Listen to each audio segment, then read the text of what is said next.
World News Today, brought to you by the Admiral Corporation, makers of Admiral Radio, America's smart set.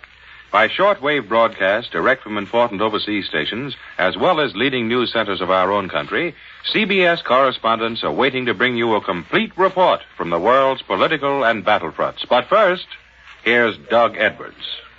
The Germans say that American bombers striking from bases in Italy have attacked the Southern Reich again today. So far, there's no word from our own headquarters. Last night, the Royal Air Force hit Frankfurt and other targets with great force. Berlin reports that the Russians have now crossed the Dniester River at Yampol, and the Russians announced the capture of Kremenets, 70 miles northeast of Lvov in Old Poland. On the Italian front, the battle for Cassino appears to be nearing an end with our troops in control of most of the town. But now for further details of the Italian campaign, Admiral Radio takes you to CBS Algiers, Winston Burdett reporting. Practically the entire ruin that is Cassino is in our hands today. Our troops yesterday mopped up German pockets in the rubble of the blasted town, laboriously wiped out snipers and machine gun nests, and pushed on to Cassino's western rim, where the enemy was still desperately clinging to two last strong points, each one composed of the wreckage of a half-dozen houses. In the hills to the west, Indian troops hammered out further short gains, closing the ring around Cassino to 3/4 of a circle. The Indians have edged forward toward the monastery ruins on Abbey Hill, where they now hold two humps of ground on the middle slopes. It looks as though the final assault on the Abbey itself is near. This is still a battle of yard-by-yard annihilation. The Germans are still fighting with everything they have. The Luftwaffe yesterday stepped up its attacks in the Cassino sector, sending over wave after wave of bomb-carrying Fokker-Wolfs. Each wave totaled between 15 and 30 aircraft. Most of the bomb-carrying planes had strong fighter escort. In 3 dogfights, American-flown Spitfires bagged 7 of the attacking planes. Here in Algiers, the French are still waiting for some sign from Washington as to what the American decision will be with regard to France's political future. The question is again very much to the fore, because the French here have heard various disquieting stories of White House proposals for the administration of France after the Allied landing. One proposal from Washington, which has apparently been put before the British but has not reached the French, would place the administration of France in the hands of Allied military authorities, allowing them to pick such local Vichy officials as they choose to work with until a sufficiently large section of France has been freed to bring the de Gaulle Committee in. Yesterday, the question was very bluntly referred to by General de Gaulle himself. In a speech before the French Provisional Assembly here, he spoke of the possibility of the Vichy government trying to hang on after the Allies land in France. I say with force, de Gaulle declared, that there can be no other authority in France save that which proceeds from the responsible central power, that is, the French Liberation Committee. Every effort to maintain Vichy in power, he went on, would be intolerable and condemned in advance. And that is where the question still rests, exactly where it has rested for the past 3 months. Frenchmen in the committee and assembly here feel that the Allied governments underestimate the strength of popular feeling against Vichy, underestimate the fabulous confusion that would ensue if they were to try to prop up Vichy's authority. And Frenchmen also feel that the Allies cannot honorably postpone their decision much longer. I return you now to CBS in New York. More news in just a moment, but first here's Warren Sweeney with a word from Admiral Radio. The scientists, engineers, and manufacturers of America's radio industry have worked in complete cooperation behind the tremendous research and production programs involved in the war effort. The part of Admiral Corporation is to build electronic and communications equipment for the armed forces. The progress made in laboratory developments, new ideas, and improvements has been amazing, but production has kept pace, and ever-increasing quantities of vital equipment is going to our fighting men. However, such things as climatic conditions, service and replacements, ease of mobility, and many other factors often make communications equipment obsolete in a relatively short time. For this reason, laboratory research has been speeded up to a point where years of peacetime progress are now compressed into a matter of weeks or months. It is not unusual at Admiral for new models to be on the planning boards before previous models have come off the production lines. Obviously, this wartime research will be reflected in Admiral's peacetime products. There will be more Admiral firsts, new Admiral ideas to make your post-war Admiral radio worthy of its famous name, America's Smart Set. Now here once again is Doug Edwards. And now for news from London and an interview with two soldiers, one from New Jersey, the other from Michigan, who captured a parachuted German flyer in Britain. Admiral Radio takes you to CBS London. Charles Collingwood reporting. In these little raids the Luftwaffe has been making on Britain, a good many German planes have been shot down. A certain number of these German flyers have been able to parachute safely to Earth. These German aviators meet with a varied reception. One night last week, one of them achieved the distinction of being the first German to be captured in the European theater by American soldiers. This German was seized by Private Joe Levy and Kat Bogacki of an American armored unit, and they are both here in the studio today. Now, as I get the story, Private Levy, you were on sentry duty. Is that right? That's right, Mr. Collingswood. Bogacki was coming to relieve me. About 15 minutes late. Hey, now, I don't think you ought to say that. It puts the Army in a bad light. Well, anyway, you both saw this German. Yes, we seen this guy coming out of the woods in the dark. What did he look like, Bogacki? Well, he was sort of a figure. Wouldn't you say, Levy? Yeah, he was sort of a figure. When he got closer, we could see his headphones hanging from his head. I raised my rifle and said, halt. Then he said, comrade, comrade. Then he hollered, German. Me German from Germany. Put his hands up and turned around, did sort of a dance to show he was surrendering. Oh, did you search him? What did he have on him? Well, he pointed to his side and said, pistola, pistola, or something like that, and we took his gun away from him. He had a knife on him, too, a sort of jackknife principle, a blade, 6 or 7 inches long. Good night.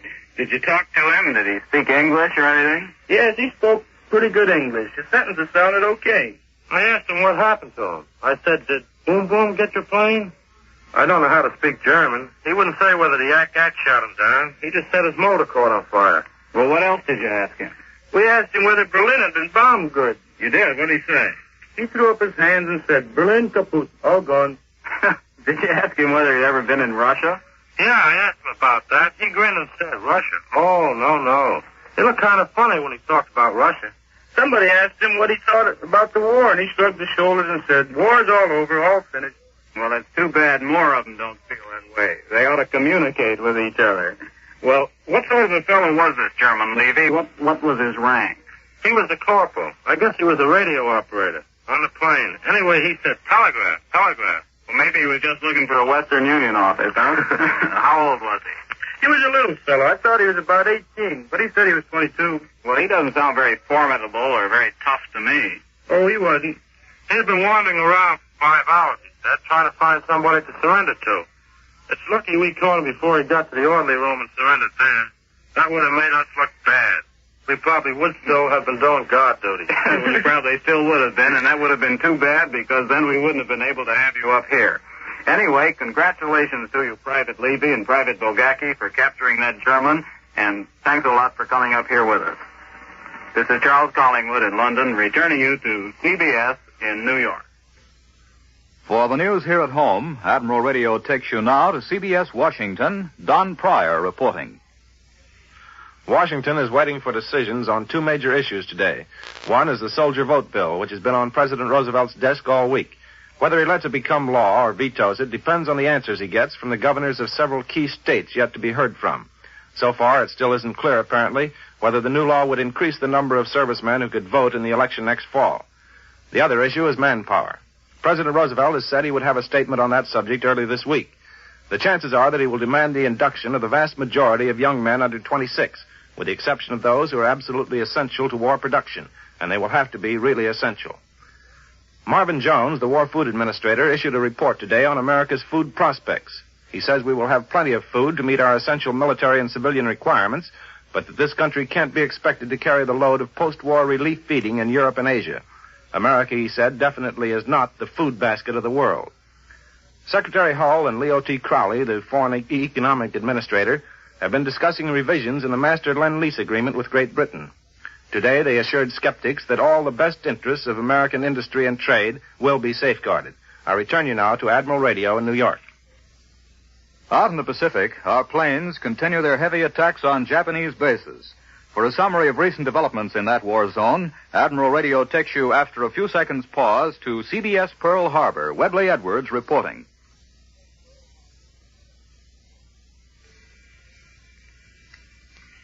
There's got to be a great deal of plowing, sowing, and cultivating between harvests. In warfare, particularly the kind we have out here, there's always a great deal of getting ready before the next harvest can be reaped. At the moment, there is not much spectacular stuff about the action in the Central Pacific, but there's been a considerable amount of sleeves rolled up, spit on the hands kind of work. It's a very essential part of the advance toward the China coast and Japan. This week, while the submarine force maintains its everlasting destruction of Jap supply lines, the air forces of Admiral Nimitz' command have had a similarly non-spectacular but equally important part in the gradual grinding up of Jap facilities. Theirs has been the drudgery of day-by-day bombing of Jap bases all over this expansive and very watery portion of the globe. To many of us here, the cumulative result of these scores of attacks on Jap islands in the Carolines, the Marshalls, and the Kuriles, so casually reported in the run-of-the-mill headquarters releases, make a large and important story. Not many weeks ago, an attack on Truk would have called for a rush to spread the startling news.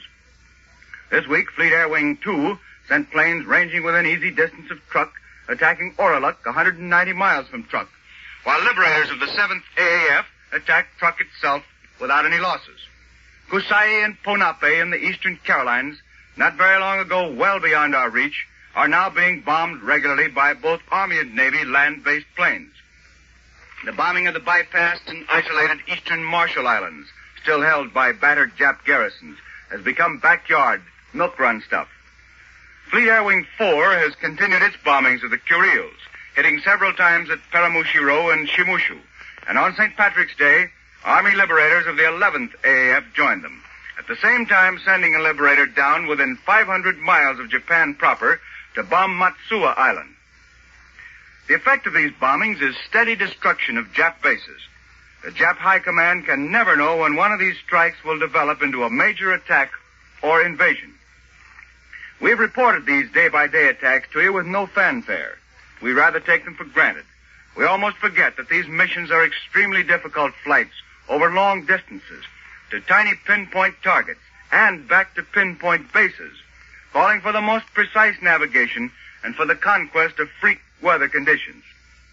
The men of the Central and North Pacific are watching with eager interest the development of action in the Admiralty Islands, in New Britain and New Ireland. And as they watch, they are at the many chores to be done all over the place, and they are very busy with the getting ready, plowing, and cultivating for the next big harvest. This is Webley Edwards at Pearl Harbor, returning you to Admiral Radio in New York. Marshal Stalin announced a few minutes ago from Moscow that the Red Army has captured Kremenets, 37 miles north of embattled Tarnopol and 70 miles northeast of Lvov in Poland. And the German radio reports that advanced Russian scouting units have crossed the Dniester River into Bessarabia. The German High Command broadcast communique claims that Russian attempts to force the Buk River, apparently at Sibino, have been beaten off. The Nazis acknowledge that Soviet reconnaissance forces already are on the west bank of the Dniester. Now Admiral Radio takes you to CBS Madrid. Glenn Stadler reporting. 3.5 million German troops are waiting behind the invasion coast for the Allied attack, a Spanish writer discloses today. He estimates General Eisenhower's forces at 500,000 more. Between Andai and Narvik, there are 1.5 million Germans, 500,000 along the Mediterranean in southern France. Another 1 million are held in reserve at strategic centers, ready to be rushed to danger points. Auxiliary services account for 500,000 more. Most of the frontline troops are veterans of one or more campaigns. Of the 300,000 soldiers in Norway, 60,000 have just arrived from the Russian front, presumably from Finland. The Germans describe their Atlantic wall as a gigantic system of defenses and depths, with not 1 foot of coast out of crossfire range of 12,000 big guns. 10 million cubic meters of cement have been poured into the wall, and construction continues, although invasion is expected hourly. The Nazis claim they've overcome French mistakes about immobile fortifications and deny again they've acquired Maginot-Linitis. Minefields are said to stretch far back from the sea and can't be detected. The Spanish commentator believes the opposing forces are well met, except for one vital factor, air power. He says the Luftwaffe won't be able to match plane for plane, even though Goering has shifted considerable strength from Russia, because Allied production is just too great. He seems to consider a successful landing a foregone conclusion, although it offers the prospect of the most terrible battle in history. Here in Madrid, the bullfight season opened today. 6 bulls met death in the red sands of the ring this sunny afternoon. Later in the season, the Brooklyn matador, Sidney Franklin, is scheduled to make his comeback. This is Van Sandler in Madrid, returning you to Admiral Radio in New York. For news from inside Germany by an American correspondent who this week returned to this country on the Gripsholm, here is Bill Slocum, Jr. Mel Most, a darkish, intense young Associated Press reporter, has returned home after 6 years in Europe, the last year and a month of it in a German internment camp at Baden-Baden. A trained observer, Most has returned with a couple of unique theories about the Germany of today and tomorrow. Mel, what is the day and night bombing doing to civilian morale in Germany? I don't think they cause the havoc we think, particularly the night bombings. I've seen the people the day after a terrific nighttime pastings in nearby Karlsruhe and Buell, and they seemed quite undisturbed. Day raids are something else again. At Baden-Baden, the Americans had a great time watching Germans turn absolutely white when they would see stately processions of American bombers enter and leave Germany at will in broad daylight. That did something to the famous German superiority complex. Is that complex still in operation? Yes. So much so, in fact, that I was reminded all the time of pre-war France. The Germans do have a perfect Maginot Line mentality about the Atlantic Wall, in spite of what they say. And like the French, the jury is convinced to a man that his army is the best in the world. Don't the Germans know about that Russian front? Sure, but they just can't believe it. More of that Maginot mentality. It is incomprehensible to the average German that the inferior Russian, as he puts it, can beat a German. It sounds strange, but the German mind is a strange thing. How is Hitler doing these days? All right. He is still head man to the Germans, and when things go wrong, they're not inclined to blame it on Hitler, but on his satellites. Incidentally, the famous German discipline is slowly coming apart at the seams. There is a growing disrespect for all authority throughout the country. How did the Germans treat you? Pretty well. They all had a cousin in Milwaukee and were a little surprised when you didn't know him. And of course, when I was first arrested in France, they were inclined to be pretty arrogant and strict. But as our bombing pace picked up, you began to feel that maybe the Yanks were dropping copies of How to Win Friends and Influence People instead of blockbusters. The Germans are quite polite nowadays and become more friendly after every defeat on the Russian front. We hear a lot here about the German shortages. Well, the German army is the greatest place to eat in Europe. It's the world's best free-of-charge black market. However, the civilian has to do with a diet consisting mainly of potatoes.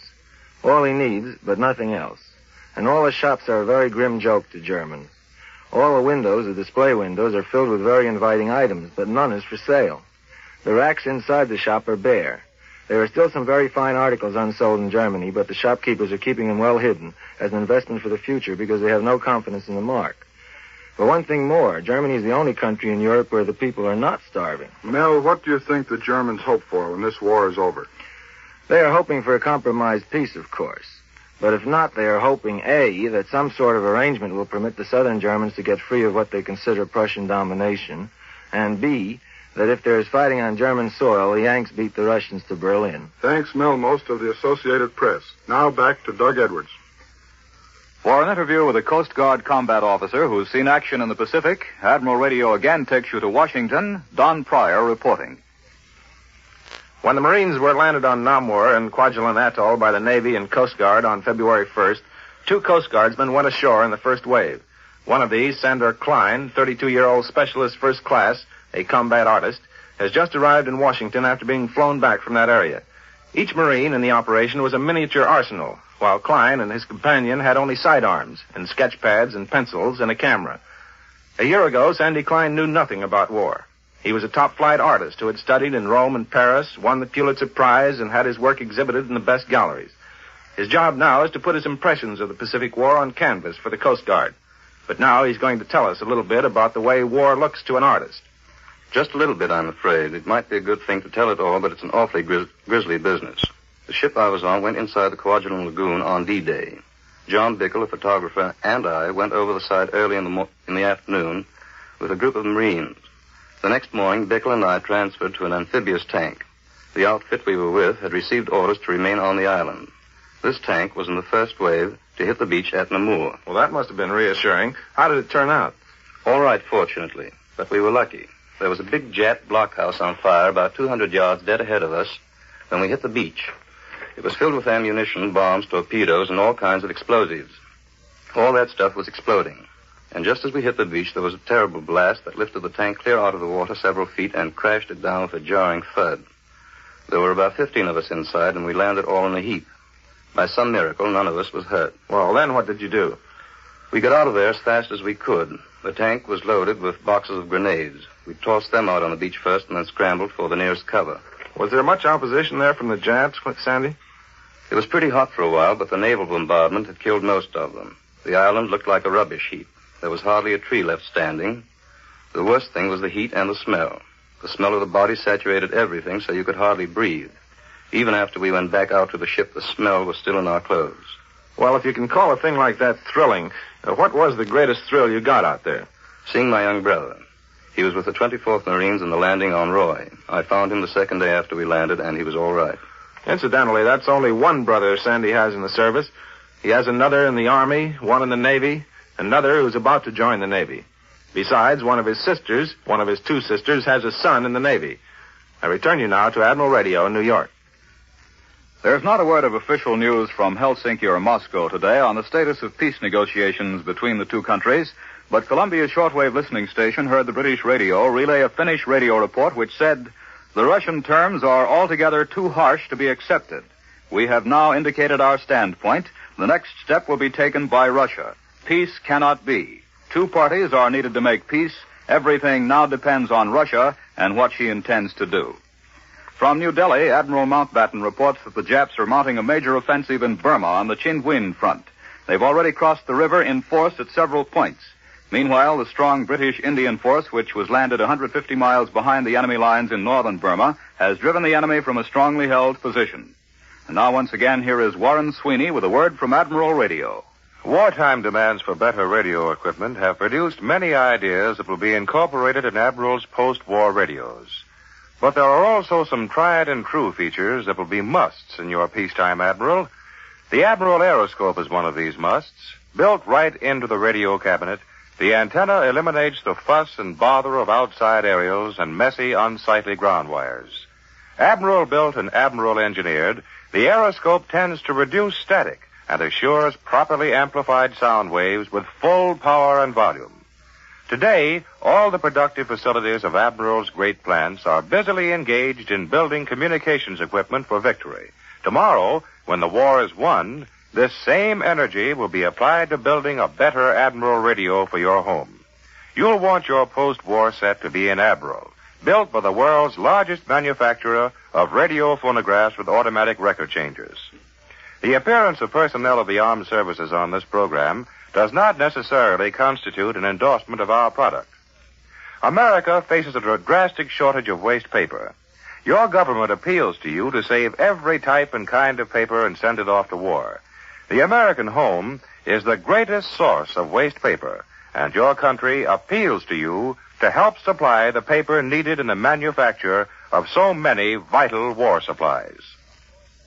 World News Today is brought to you each Sunday at this hour by the Admiral Corporation, makers of Admiral Radio, America's smart set. Be sure to listen again next Sunday when Admiral brings you World News Today by shortwave, direct from leading news centers of the world. Warren Sweeney speaking. This is CBS, the Columbia Broadcasting System. The WBBM Air Theater, Wrigley Building, Chicago.